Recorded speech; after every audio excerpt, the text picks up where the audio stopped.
Market में आज आप सभी को एक गैप डाउन ओपनिंग देखने को मिल सकती है। गैप डाउन ओपनिंग के बाद अगर मार्केट मेरे बताए सपोर्ट लेवल को डिफेंड कर लेता है तो इंट्राडे बेसिस पे आपको एक बढ़िया शॉर्ट कवरिंग भी देखने को मिल सकती है। ये कंप्लीट एनालिसिस, ये प्रॉपर प्रेडिक्शन और ये परफेक्ट एजुकेशन कल आफ्टरनून की वीडियो में दोस्तों मैंने आप सभी को क्लियरली बताया था एंड क्लियरली ये चीज़ कही थी मैंने कि टैरिफ को लेकर ट्रंप एक नेगेटिव डिसीजन ही लेंगे, क्योंकि बंदर के हाथ में बंदूक आ चुकी है और वो किधर भी चला रहा है तो नेगेटिव डिसीजन ही आने वाला है। तो हो सकता है कि रात को ग्लोबल मार्केट आपको पॉजिटिव बताए बट सुबह जब आप उठ के मार्केट को देखो तो सब कुछ नेगेटिव दिखे। सो क्यों हमारे मार्केट में आज इतना बड़ा गैप डाउन हुआ, क्यों इतनी बड़ी रिकवरी आ गई और आने वाले दिनों में हमारा मार्केट कैसा रह सकता है। कल गैप अप ओपनिंग हो गया, गैप डाउन, इंट्राडे बेसिस पे दिन भर मार्केट कैसा रहेगा, सभी टॉपिक्स के बारे में बताने वाला हूं मैं। इन सभी टॉपिक्स के बारे में जो डिस्कस करने वाला हूं तो वीडियो को एंड तक आप लोगों को देखना है एंड आप सभी से रिक्वेस्ट है कि जितना ज़्यादा हो सके वीडियो को लाइक और शेयर कर दीजिएगा। डेली आप लोग देख रहे हो कि इतनी ज़्यादा मेहनत कर रहा हूं मैं आप सभी लोगों के लिए। सो सिर्फ वेल एजुकेटेड, वेल मैनर्ड और हाई प्रोफाइल लोग ही मेरे वीडियो को लाइक करें, जो अच्छा खासा ग्रो होना चाहते हैं, जो अच्छे खासे खानदान से अच्छा खासा जो है जिनके पास नॉलेज है, बस वही लाइक करे। बाकी चीप ऑडियंस मुझे बिल्कुल भी नहीं चाहिए। तो वीडियो का लाइक काउंट और सब्सक्राइब काउंट देख के पता चल जाएगा कि आज कितने अच्छे लोगों ने जो चैनल को ज्वाइन किया है। तो फर्स्ट ऑफ ऑल आज के मार्केट के बारे में मैं बस एक ही चीज कह सकता हूं, आज के मार्केट में सिर्फ दो लोगों ने पैसा बनाया। किसने? एक बीटीएसटी ट्रेडर जिसने पुट साइड का बीटीएसटी कैरी किया था कल बड़ी समझदारी से इवेंट को देखकर, एंड दूसरा वो इंट्राडे प्लेयर जिसने आज मार्केट में जो सिर्फ 9 से लेकर 10 बजे के बीच में ट्रेड किया। इस टाइम फ्रेम के बाद मार्केट को हाथ नहीं लगाया, ठीक है, क्योंकि मार्केट ने गैप डाउन में पैसा बना के दिया जिन्होंने पुट का बीटीएसटी लिया था। फिर ये जो रिकवरी आपको देखने को मिल रही है 9 से लेकर 10 साढ़े 10 बजे तक ये जो रिकवरी चली, इधर थोड़ा बहुत पैसा बन गया एंड उसके बाद फिर निफ्टी पूरा साइडवेज हो गया जिसमें ऑप्शन बायर्स को एक तगड़ा नुकसान हुआ। एंड दूसरी बात यह है कि आज के मार्केट को देखकर मैं काफी ज्यादा शॉक्ड हूं। वो क्यों?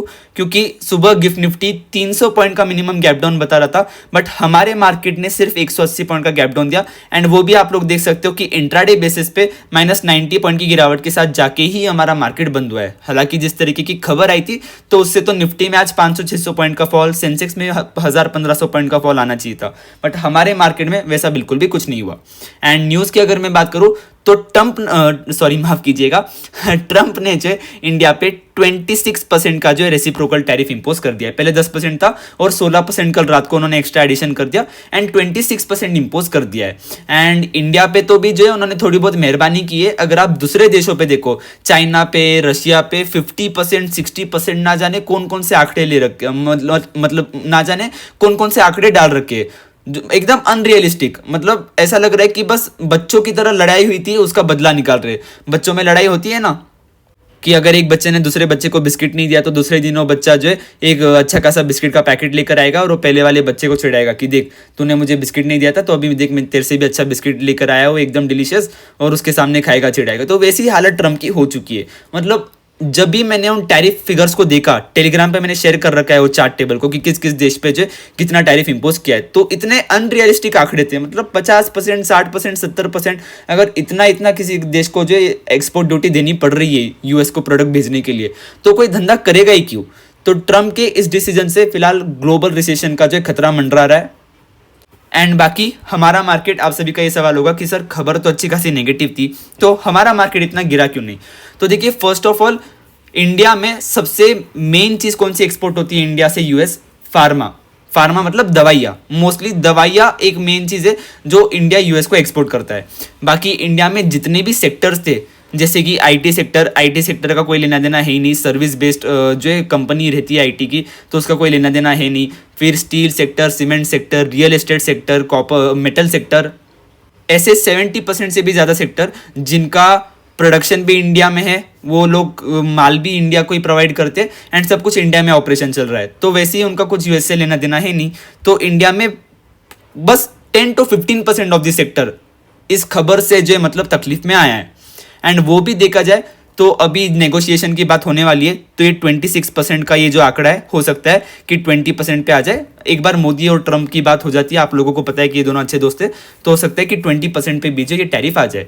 एंड ज़्यादा गिरावट आप लोगों को आज इसलिए ही नहीं देखने को मिली क्योंकि इंडिया में 15% ऑफ द सेक्टर ही जो है, मतलब 15% ऑफ द बिजनेस ही जो है, मतलब इंपोर्ट एक्सपोर्ट किस में लगा हुआ है जो यूएस को जो सामान बेचता है। तो इसलिए आप लोगों ने देखा कि ज़्यादा गिरावट आज मार्केट में आई नहीं। एंड इधर दूसरी अच्छी बात क्या हो रही है चाइना पे इतना टैरिफ लगा दिया, इस पे इतना टैरिफ लगा दिया, तो अभी जो दूसरे देश है तो वो इंडिया में बिजनेस करने आएंगे, उनके इंडिया के साथ अच्छे रिलेशन आ सकते हैं। एंड डोनाल्ड ट्रम्प ने जो डिसीजन लिया है दूसरे देशों पे इतना टैरिफ इंपोज करके, अभी ये जो कंटिन्यूसली दूसरे देशों पे टैरिफ इंपोज कर करके दुश्मन बढ़ा रहे, तो साधारण सी बात है कि उनकी इकोनॉमी भी गिरने वाली है, उधर भी जो मतलब अच्छा खासा रिसेशन आ सकता है। तो फॉरेन इन्वेस्टर जो है यूएस मार्केट से पैसा निकाल के हमारे इंडियन मार्केट में डाल सकते हैं आने वाले समय में।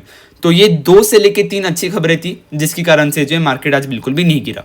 बट ओवरऑल देखा जाए तो 10 बजे के बाद आज जिन्होंने भी मार्केट में ट्रेड किया है एज अ ऑप्शन बायर, तो उनका बुरी तरह से नुकसान हुआ है, क्योंकि पूरा हाई प्रीमियम बर्निंग शुरू हो गया था 10 बजे के बाद एंड मार्केट ने अच्छा खासा ट्रैप किया है जिन्होंने भी 10 बजे के बाद मार्केट में ट्रेड किया है। तो अब कल की बात कर लेते कि कल क्या हो सकता है। तो कल अगर मैं ओपनिंग की बात करूं तो मेरे हिसाब से एक फ्लैटिश ओपनिंग होनी चाहिए, क्योंकि हमारे मार्केट ने जो मतलब इसका आउटकम बचाना था उसे मतलब ऑलरेडी डाइजेस्ट कर लिया हमारे मार्केट ने, ठीक है।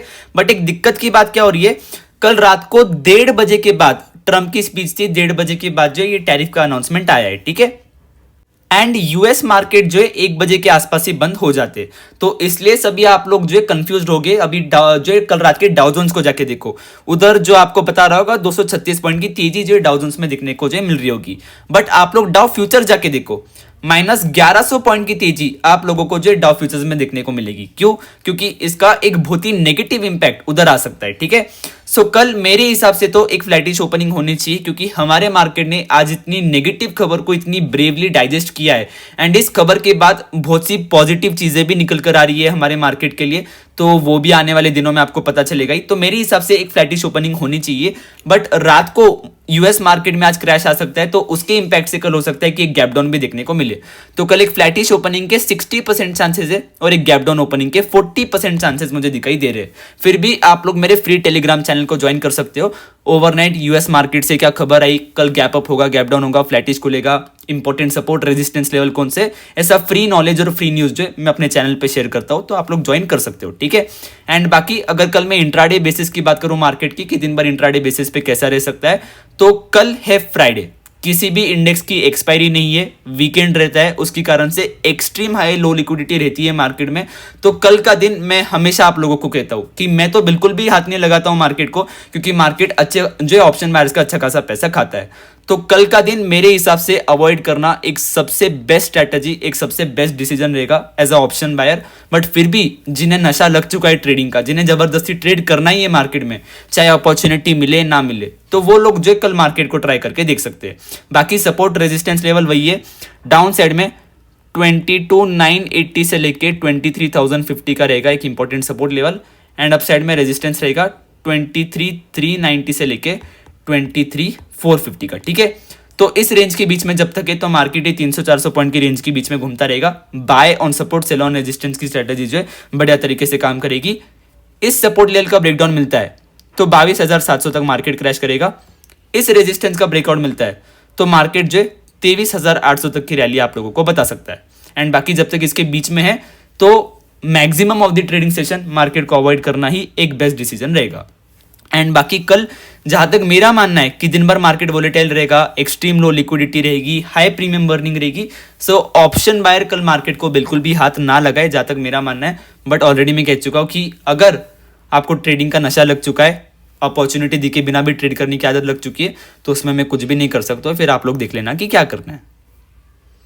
आ जाते हैं हमारे बैंक निफ्टी के ऊपर। तो बैंक निफ्टी आप लोग देख सकते हो 400 पॉइंट गैप डाउन के साथ खुला था एंड ऑलमोस्ट 650 पॉइंट तक की रिकवरी आपको डे लो से जो बैंक निफ्टी में देखने को मिली है। ऑलमोस्ट 650 पॉइंट की तेजी के साथ जो बैंक निफ्टी ने आज डे लो से क्लोजिंग दी है। क्यों? क्योंकि जो जितने भी बैंकिंग स्टॉक्स है, जितने भी बैंकिंग कंपनीज है, उनका कुछ लेना देना है नहीं इस टैरिफ के डिसीजन से। देखिए किन सेक्टर का लेना देना नहीं है टैरिफ से, बैंकिंग सेक्टर का कोई लेना देना नहीं है, मेटल सेक्टर का कोई लेना देना नहीं है, मतलब थोड़ा बहुत ही, इस पे कोई इंपैक्ट पड़ा नहीं, ठीक है।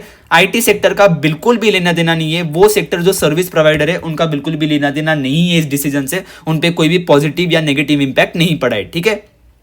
फिर वो कंपनीज जो इंडिया में ही मैन्युफैक्चर कर रही है, इंडिया में उनका धंधा चल रहा है एंड उसके बाहर कुछ भी नहीं जा रहा है, तो उन कंपनीज का कोई लेना देना नहीं है। Cement sector, real estate sector और ऐसे बहुत से सेक्टर है जिनका कोई लेना देना नहीं है। ऑटो सेक्टर, फार्मा सेक्टर, और कुछ टेक्नोलॉजी सेक्टर जो मतलब मोबाइल बना के बाहर के देश में एक्सपोर्ट करते हैं ना, तो बस उन कंपनीज पे थोड़ा बहुत असर पड़ना चाहिए, ठीक है। बाकी फार्मा सेक्टर पे भी कोई बहुत हैवी टैरिफ इंपोज नहीं हुआ है, तो बस ऑटोमोबाइल सेक्टर एंड जो कंपनीज प्रोडक्ट मैन्युफैक्चर करके बाहर एक्सपोर्ट कर रही है यूएस में, तो बस उन कंपनीज पे ही असर पड़ा है आज। तो इसलिए आप लोगों ने देखा कि क्योंकि मार्केट के 80% ऑफ द सेक्टर्स पे कोई लेना देना था ही नहीं इस खबर का, तो इसलिए हमारे मार्केट ने आज इतना ओवर रिएक्ट नहीं किया। बट फिर भी कल देखते, हो सकता है कि आज रिएक्ट ना किया हो, कल रिएक्ट कर जाए, तो बाकी आप लोग मेरे साथ बने रहिएगा। सो बैंक निफ्टी की बात करें तो ये भी एक रेंज के बीच में फंस चुका है। वो रेंज कौन सी है? डाउन साइड में सपोर्ट बन रहा है 5900 से लेके 51,110 का, ठीक है। एंड अप साइड में रेजिस्टेंस बन रहा है 51,690 से लेके 51,710 का। तो इस रेंज के बीच में आप लोग देख रहे हो कि पिछले 2 हफ्ते से घूम रहा है। सपोर्ट का ब्रेकडाउन मिलता है, बैंक निफ्टी गिरेगा 5400 तक। रेजिस्टेंस का ब्रेकआउट मिलता है, बैंक निफ्टी 52,100 तक की इजी रैली देगा। बाकी जब भी बैंक निफ्टी में ट्रेड करो तो एचडीएफसी बैंक में क्या चल रहा है उसे जरूर देखा करो, क्योंकि वो जो आपको काफी ज्यादा मदद करेगा बताने में कि बैंक निफ्टी ऊपर जाने वाला है या नीचे। बाकी चैनल के साथ कनेक्टेड रहो, जितने ज्यादा हो सके नॉलेज पाओ, सीखो जितना ज्यादा हो सके, बेवकूफ़ी कम करो। मैं बस इतना ही कह सकता हूँ। किसी प्रकार की भी ट्रेडिंग इन्वेस्टमेंट एडवाइस मैंने इस वीडियो में नहीं दी है कि ये कॉल ले लो, वो पुट बेच दो, ऐसा कर दो, वैसा कर दो। सो बिफोर ट्रेडिंग और investing please make sure you consult with your financial advisor. I will not be responsible for any of your financial losses. Thank you for watching the video. Keep loving, keep supporting. Have a great evening ahead.